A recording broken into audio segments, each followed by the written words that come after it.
Hello, my name is Dante Renee, and welcome to the 10 Room Bizarro YouTube page where I talk about films that I believe need to be talked about more. Like tonight's film, this is 1973's Shot. This is a movie, very, very rare, very unknown, shot on 16 millimeter, and shot for $15,000 in the college town of Champaign, Illinois. Written, produced, and directed by college students using funds they've raised during campus film screenings.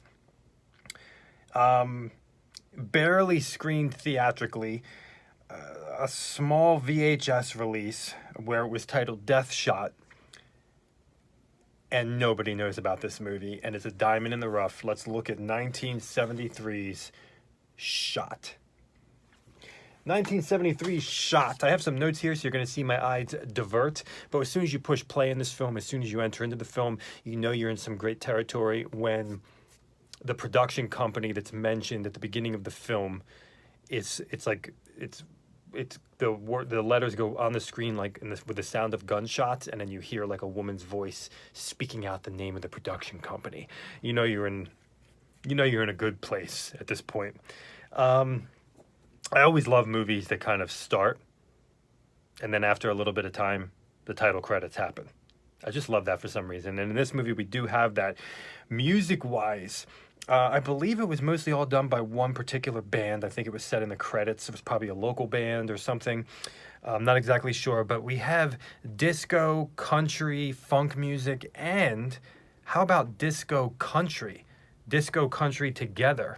You will hear that at the beginning of the movie.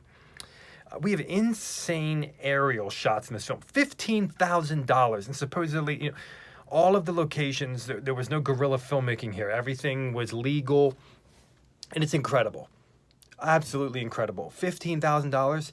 They had helicopter shots that were unreal.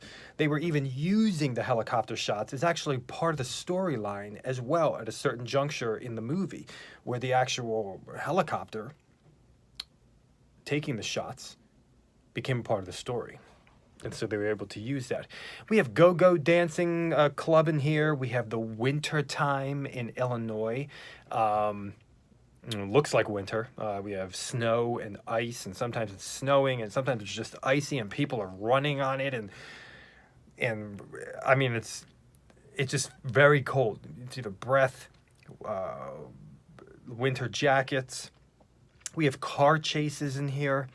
Lots of driving scenes, cops, crime, drugs, even a little bit of kind of like buddy cop humor in here as well.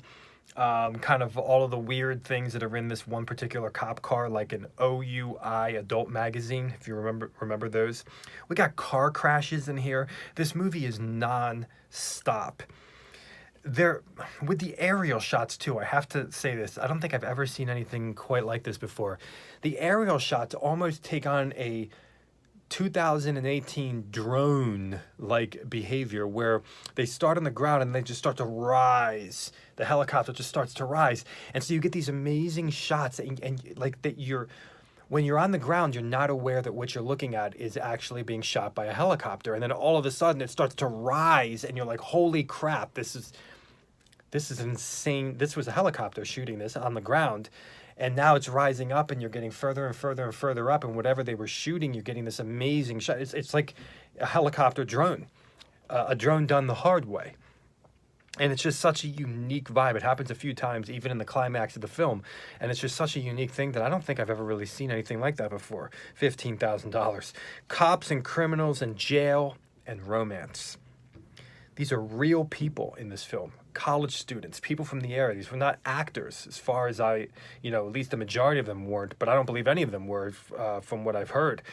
So there's an authenticity to this film where it just feels like real people, and that just makes it so much, I just fall in love with it so much more with that aspect. It's a snapshot of the 70s, number one, and then you have real people from the 70s, real young people from the 70s, these kind of hot doe-eyed girls in the film as well. We spend some time in this kind of industrial train wasteland looking thing that you might, see in some kind of 1981 like Combat Shock. I'm not saying Combat Shock was from 1981, but I forget the year for that. But like that kind of industrial type of vibe. We have areas like that. We're in a lot of cars. We're in the woods. We even have an element in the film dealing with PCP, a story about PCP. We got some Spanish music in this film. This is the beauty. We got real people, right? But we also have real stores, real locations, outside a movie theater, hippies. It's just an amazing snapshot of the 70s. Apartment complexes, police station, a liquor store with a great shot from the kind of this girl's legs as she's walking in the liquor store, and some interesting crossover between cop and criminal in the liquor store as well. But as we have, the kind of the two groups in this film, the two main groups, we have cops and criminals, and there's a crossover there, and there are elements of crossover. We have cocaine in the film. We have POV shots at times straight to the camera where somebody's like yelling at somebody, but they make the camera that person, and so they're yelling at you. Fighting, shouting, a body being thrown over a building, bloodletting, a head getting, kind of smashing through glass in a slow motion Dario Argento phenomena type of way. The main villain in the film, I just absolutely in love with. He's so legit. He's so authentic. It just seems completely right on. He's sleazy. This is a film that has a sleazy vibe to it without having any nudity at all. The villain has somebody in his crew that's always fucking around, so to speak, and there's a little bit of kind of weird humor with that as well. We get a little episode in the film of watching somebody actually prepare and fry chicken, which was very interesting. Kind of like a little, almost documentary type little snippet of how to fry chicken, and actually watching it happen at a real location, a real restaurant, I believe. We have people going undercover, people being two-faced, people working for different sides, unknown, non-stop turns in this film, and hindrances and dialogue and action, and there is a rhythm. There is a rhythm to the dialogue, there's a rhythm to the action, and it's non-stop. A movie called Shot, it's non-stop.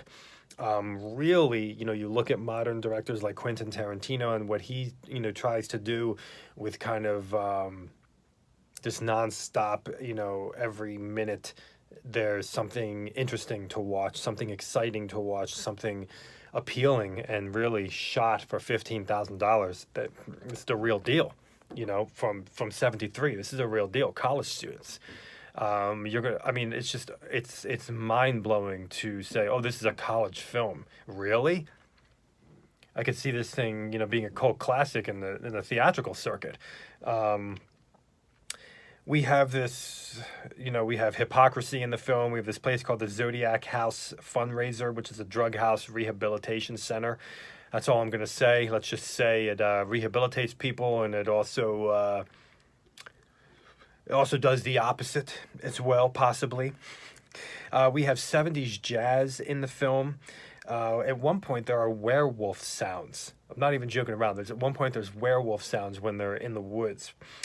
Running, smashing, shooting, crashing. An abandoned stadium or an abandoned kind of horse track or something. A big fight ensues there.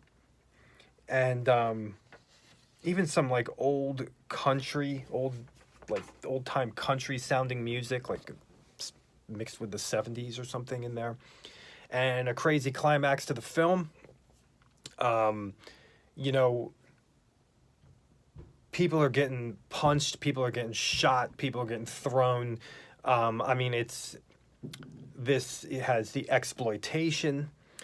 It has sexploitation without sex or nudity. I mean, you just have like a sleazier vibe. It has kind of action, but in an exploitative style. We got bad language in here as well too, which lends to the exploitation beauty. And we have cop drama and some humor in there as well that is never heavy-handed, so it just works absolutely perfectly. And to me, I lost track of time within 15 minutes of watching the movie because I started to be completely enraptured by the fact that it was a snapshot of the 70s. These were real people. Some of them might have been high in real life. And the different characters, the different personalities, the villain, his crew, the cops, their crew, other people involved. I just felt like I was literally there in a real place in 1973. And if you love the 70s, it seems like Shot would be your documentary type ticket there. 1973's Shot, completely unknown diamond in the rough that needs to be talked about more.